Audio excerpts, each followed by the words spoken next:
दोस्तों, क्या आपने कभी सोचा है कि इस विशाल ब्रह्मांड में जहां अरबों खरबों तारे हैं, अनगिनत ग्रह हैं, तो फिर हमें आज तक एक भी एलियन सिविलाइजेशन क्यों नहीं मिली? और जो सबसे डरावना सवाल है वो ये कि क्या हम इंसानों के साथ भी कुछ ऐसा होने वाला है जो शायद उन सभी सिविलाइजेशंस के साथ हो चुका है। आज हम बात करने वाले हैं एक ऐसे कॉन्सेप्ट की जो शायद पूरी मानवता के भविष्य को डिफाइन करता है, और इसका नाम है द ग्रेट फिल्टर। तो अगर आपको ये जानना है कि आखिर वो कौन सी चीज़ है जो हर एडवांस सिविलाइजेशन को ख़त्म कर देती है और क्या हम उससे बच सकते हैं, तो इस वीडियो को आखिर तक ज़रूर देखिएगा, क्योंकि जो मैं आपको आज बताने वाला हूँ वो शायद आपकी पूरी सोच ही बदल देगा। तो चलिए शुरू करते हैं सबसे बेसिक सवाल से, जो है कि ये ग्रेट फिल्टर है क्या चीज़। देखिए दोस्तों, साल 1950 की बात है जब इटली के एक बहुत ही फेमस फिजिसिस्ट एनरिको फर्मी अपने कुछ साइंटिस्ट दोस्तों के साथ लंच कर रहे थे, और तभी बातों बातों में उन्होंने एक ऐसा सवाल पूछ दिया जिसने पूरी साइंटिफिक कम्युनिटी को हिलाकर रख दिया। और वो सवाल था बहुत ही सिंपल सा कि वेयर इज एवरीबडी, यानी कि सब कहाँ हैं। अब आप सोच रहे होंगे कि भाई ये तो बड़ा अजीब सवाल है, लेकिन दोस्तों जब फर्मी ने ये सवाल पूछा था तो वो एलियंस की बात कर रहे थे। उनका पॉइंट ये था कि देखो, हमारी मिल्की वे गैलेक्सी में ही लगभग 100 से 400 बिलियन के बीच में तारे हैं, और पूरे ऑब्जर्वेबल यूनिवर्स में तो अनुमान है कि 2 ट्रिलियन से भी ज़्यादा गैलेक्सीज हैं। अब अगर हम ये मान लें कि इनमें से सिर्फ 1% तारों के पास भी अगर प्लैनेट्स हैं और उनमें से भी सिर्फ 1% पर अगर लाइफ डेवलप हुई हो, तो भी इस यूनिवर्स में लाखों करोड़ों सिविलाइजेशंस होनी चाहिए ना। तो फिर हमें आज तक एक भी क्यों नहीं मिली? ये पैराडॉक्स कहलाया फर्मी पैराडॉक्स, और इसी को सॉल्व करने के लिए साइंटिस्ट ने कई थ्योरीज दी, जिनमें सबसे डरावनी और सबसे इंटरेस्टिंग थ्योरी है द ग्रेट फिल्टर की। अब ग्रेट फिल्टर का कॉन्सेप्ट समझने के लिए पहले हमें ये समझना होगा कि कोई भी सिविलाइजेशन कैसे बनती है और कैसे एडवांस होती है। तो इसके लिए साइंटिस्ट ने एक स्केल बनाया है जिसे हम कार्दाशेव स्केल कहते हैं। ये स्केल बेसिकली किसी भी सिविलाइजेशन को उनकी एनर्जी कंजम्पशन के बेसिस पर रैंक करती है। टाइप 1 सिविलाइजेशन वो होती है जो अपने पूरे प्लैनेट की एनर्जी को यूज़ कर सकती है, यानी कि अर्थक्वेक्स को कंट्रोल करना हो गया, वेदर को मैनिपुलेट करना हो गया, ये सब कुछ वो कर सकती है। टाइप 2 सिविलाइजेशन वो होती है जो अपने पूरे स्टार यानी कि सूरज की सारी एनर्जी को हार्नेस कर सकती है, जैसे डायसन स्फीयर बनाकर। और टाइप 3 सिविलाइजेशन वो होती है जो अपनी पूरी गैलेक्सी की एनर्जी को कंट्रोल कर सकती है। अब हम इंसान इस स्केल पर कहाँ हैं?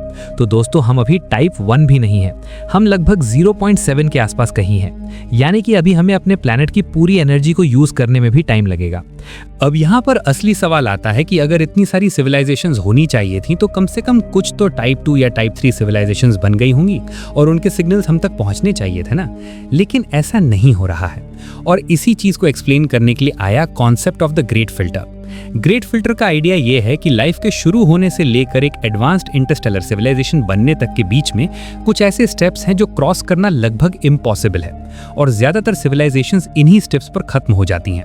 अब सोचने वाली बात यह है कि ये फिल्टर है क्या, और सबसे इंपॉर्टेंट सवाल यह है कि क्या हम इंसानों ने इस फिल्टर को क्रॉस कर लिया है या फिर वो अभी हमारे आगे है। तो दोस्तों, इसको समझने के लिए हमें पूरी जर्नी को स्टेप बाय स्टेप समझना पड़ेगा। स्टेप नंबर 1 होता है कि किसी प्लैनेट पर राइट कंडीशंस का होना, यानी कि गोल्डीलॉक्स जोन में होना चाहिए, ना तो बहुत गर्म ना बहुत ठंडा, लिक्विड वाटर होना चाहिए, एटमॉस्फेयर होना चाहिए, मैग्नेटिक फील्ड होनी चाहिए जो रेडिएशन से प्रोटेक्ट करे। अब ये तो ठीक है, लेकिन साइंटिस्ट का कहना है कि हमारी गैलेक्सी में ही बिलियंस ऐसे प्लैनेट्स हैं, तो ये फिल्टर तो नहीं हो सकता। स्टेप नंबर 2 है कि उस प्लैनेट पर लाइफ का शुरू होना, और ये थोड़ा ट्रिकी है क्योंकि हम अभी तक ये नहीं जानते कि लाइफ शुरू कैसे होती है। हम सिर्फ इतना जानते हैं कि पृथ्वी पर लगभग 3.8 बिलियन साल पहले सिंपल सिंगल सेल ऑर्गेनिजम्स बने थे, लेकिन वो बने कैसे ये अभी भी एक मिस्ट्री है। कुछ साइंटिस्ट का मानना है कि शायद यही सबसे बड़ा फिल्टर है, क्योंकि नॉन लिविंग मैटर से लिविंग मैटर बनना शायद इतना रेयर इवेंट है कि बिलियंस प्लैनेट्स में से सिर्फ कुछ गिने चुने पर ही ये हो पाता है। लेकिन मान लीजिए कि लाइफ शुरू हो गई, तो स्टेप नंबर 3 आता है, जो है कि सिंपल सेल्स से कॉम्प्लेक्स सेल्स बनना, यानी कि प्रोकैरियोटिक से यूकैरियोटिक सेल्स। और ये भी बहुत बड़ा जंप है क्योंकि पृथ्वी पर ये ट्रांजिशन होने में लगभग 2 बिलियन साल लग गए थे। अब सोचिए, 2 बिलियन साल एक बहुत लंबा टाइम है, और इस दौरान कुछ भी गलत हो सकता था, जैसे कि एस्टेरॉयड इंपैक्ट हो गया, सुपर वोल्केनो फट गया, गामा रे बर्स्ट हो गया, तो पूरी लाइफ खत्म। तो शायद बहुत सारे प्लैनेट्स पर लाइफ तो शुरू हो गई, लेकिन वो इस स्टेप को क्रॉस नहीं कर पाई। स्टेप नंबर 4 है कि मल्टी सेलुलर ऑर्गेनिजम्स का बनना, यानी कि एक से ज्यादा सेल्स मिलकर काम करें, और ये भी एक बहुत बड़ा स्टेप है क्योंकि यहाँ पर कोऑपरेशन की जरूरत पड़ती है। स्टेप नंबर 5 है कि इंटेलिजेंट लाइफ का डेवलप होना, यानी कि ब्रेन का बनना, टूल्स यूज करना सीखना, लैंग्वेज डेवलप करना। और ये सबसे इंटरेस्टिंग स्टेप है क्योंकि पृथ्वी पर बिलियन स्पीशीज आई और गईं, लेकिन सिर्फ हम इंसानों ने ही इस लेवल की इंटेलिजेंस डेवलप की। डायनासोर 65 मिलियन साल तक रहे, लेकिन उन्होंने कभी टेक्नोलॉजी नहीं बनाई, उन्होंने कभी लैंग्वेज नहीं बनाई। तो शायद इंटेलिजेंट लाइफ का होना इतना रेयर है कि यही ग्रेट फिल्टर है। लेकिन दोस्तों अब आता है सबसे डरावना पार्ट, जो है कि क्या ये फिल्टर हमारे पीछे है या हमारे आगे। अगर फिल्टर हमारे पीछे है, यानी कि लाइफ का शुरू होना या इंटेलिजेंट लाइफ का डेवलप होना ही सबसे हार्ड पार्ट था, तो फिर हम बहुत लकी हैं क्योंकि हमने वो सब क्रॉस कर लिया है और अब हम आगे बढ़ सकते हैं और एक एडवांस सिविलाइजेशन बन सकते हैं। लेकिन अगर फिल्टर हमारे आगे है तो फिर बात बहुत डरावनी हो जाती है, क्योंकि इसका मतलब है कि हर इंटेलिजेंट सिविलाइजेशन एक ऐसे पॉइंट पर पहुंचती है जहां वो खुद को खत्म कर लेती है, और हम भी उसी रास्ते पर चल रहे हैं। अब सवाल ये है कि वो क्या चीज हो सकती है जो हर एडवांस सिविलाइजेशन को खत्म कर देती है। तो दोस्तों इसके कई पॉसिबिलिटीज है, और सबसे पहली पॉसिबिलिटी है न्यूक्लियर वॉर। देखिए, हमने 1945 में पहला न्यूक्लियर बम बनाया और आज हमारे पास 13,000 से ज्यादा न्यूक्लियर वॉरहेड्स हैं जो पूरी दुनिया को कई बार खत्म कर सकते हैं। और सबसे डरावनी बात यह है कि ये सब कुछ सिर्फ कुछ लोगों के हाथ में है और एक गलत डिसीजन पूरी मानवता को खत्म कर सकता है। कोल्ड वॉर के दौरान तो हम न्यूक्लियर वॉर के बहुत करीब पहुंच गए थे, और अगर वो हो गया होता तो आज हम यहाँ नहीं होते। तो शायद हर सिविलाइजेशन जब इस लेवल की टेक्नोलॉजी बनाती है तो वो खुद को खत्म कर लेती है। दूसरी पॉसिबिलिटी है क्लाइमेट चेंज और एनवायरमेंटल कोलैप्स। देखिए, हम इंसानों ने पिछले 200 सालों में पृथ्वी के एटमॉस्फेयर को इतना बदल दिया है कि ग्लोबल टेम्परेचर बढ़ रहा है, आइस कैप्स पिघल रहे हैं, सी लेवल राइज हो रहा है, एक्सट्रीम वेदर इवेंट्स बढ़ रहे हैं। और अगर हमने अभी कुछ नहीं किया तो शायद 100-200 सालों में पृथ्वी रहने लायक ही नहीं बचेगी।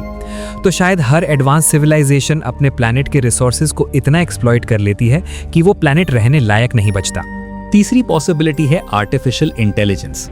अब ये थोड़ा साइंस फिक्शन लग सकता है, लेकिन बहुत सारे साइंटिस्ट्स, जिनमें स्टीफन हॉकिंग और एलन मस्क भी शामिल हैं, वो मानते हैं कि एआई मानवता के लिए सबसे बड़ा खतरा हो सकता है। जब हम एक सुपर इंटेलिजेंट एआई बनाएंगे जो हमसे हजारों गुना ज़्यादा स्मार्ट होगा, तो हम उसे कंट्रोल नहीं कर पाएंगे, और अगर उसके गोल्स हमारे गोल से मैच नहीं किए तो वो हमें एक थ्रेट के रूप में देख सकता है और ख़त्म कर सकता है।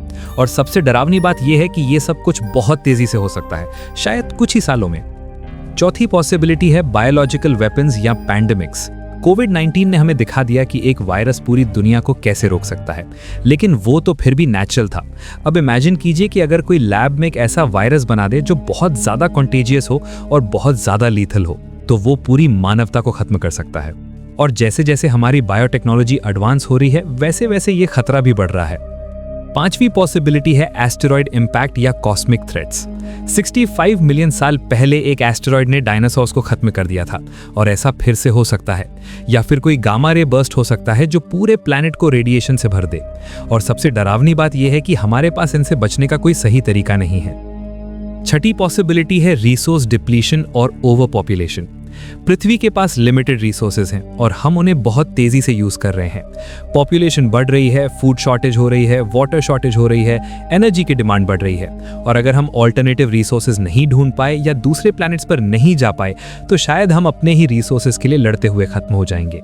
और सातवीं पॉसिबिलिटी जो शायद सबसे इंटरेस्टिंग है, वो है द डार्क फॉरेस्ट थ्योरी। यानी कि शायद हर सिविलाइजेशन एक पॉइंट पर पहुंचकर ये डिसाइड करती है कि दूसरी सिविलाइजेशन से कांटेक्ट नहीं करना है, क्योंकि वो डेंजरस हो सकता है। जैसे डार्क फॉरेस्ट थ्योरी कहती है कि यूनिवर्स एक डार्क फॉरेस्ट की तरह है, जहां हर सिविलाइजेशन एक हंटर है, और अगर आपने अपनी लोकेशन रिवील कर दी तो दूसरे हंटर्स आपको खत्म कर देंगे, इसलिए सब चुप रहते हैं। अब दोस्तों, सबसे इंपॉर्टेंट सवाल यह है कि हम क्या कर सकते हैं। क्या हम ग्रेट फिल्टर को क्रॉस कर सकते हैं? तो इसका जवाब है हाँ, लेकिन इसके लिए हमें बहुत सारी चीजें करनी होगी। सबसे पहले हमें मल्टी प्लैनेटरी स्पीशीज बनना होगा, यानी कि सिर्फ पृथ्वी पर निर्भर नहीं रहना है। इलॉन मस्क इसीलिए मार्स पर जाने की बात करते हैं, क्योंकि अगर हम 2 प्लैनेट्स पर हैं तो एक पर कुछ हो गया तो दूसरे पर मानवता मची रहेगी। दूसरा, हमें क्लाइमेट चेंज को सीरियसली लेना होगा और रिन्यूएबल एनर्जी की तरफ शिफ्ट करना होगा। तीसरा, हमें एआई को सेफली डेवलप करना होगा और सुनिश्चित करना होगा कि वो हमारे कंट्रोल में रहे। चौथा, हमें ग्लोबल कोऑपरेशन बढ़ाना होगा, क्योंकि ये प्रॉब्लम्स किसी एक देश की नहीं है, ये पूरी मानवता की हैं। पांचवा, हमें साइंस और टेक्नोलॉजी में इन्वेस्ट करना होगा ताकि हम नए सॉल्यूशंस ढूंढ सकें। और सबसे इंपॉर्टेंट बात दोस्तों ये है कि हमें अपनी सोच बदलनी होगी। हम अभी भी ट्राइबल माइंडसेट में जी रहे हैं, जहां हम अपने देश, अपने रिलीजन, अपनी रेस को दूसरों से बेहतर समझते हैं। लेकिन अगर हम एक एडवांस सिविलाइजेशन बनना चाहते हैं तो हमें खुद को एक ग्लोबल स्पीशीज के रूप में देखना होगा। हमें समझना होगा कि हम सब एक ही स्पेसशिप अर्थ पर सवार हैं और अगर ये डूबी तो हम सब डूबेंगे। तो दोस्तों इसी के साथ आज का वीडियो यहीं खत्म होता है। अगर आपको ये वीडियो पसंद आया हो तो लाइक जरूर करिएगा, चैनल को सब्सक्राइब कर लीजिएगा और बेल आइकन दबा दीजिएगा ताकि आगे आने वाली ऐसी ही इंटरेस्टिंग वीडियोस आप मिस ना करें। और हाँ, कमेंट में जरूर बताइएगा कि आपको क्या लगता है ग्रेट फिल्टर के बारे में। तो मिलते हैं अगली वीडियो में, तब तक के लिए स्टे क्यूरियस, स्टे ह्यूमन और जय हिंद।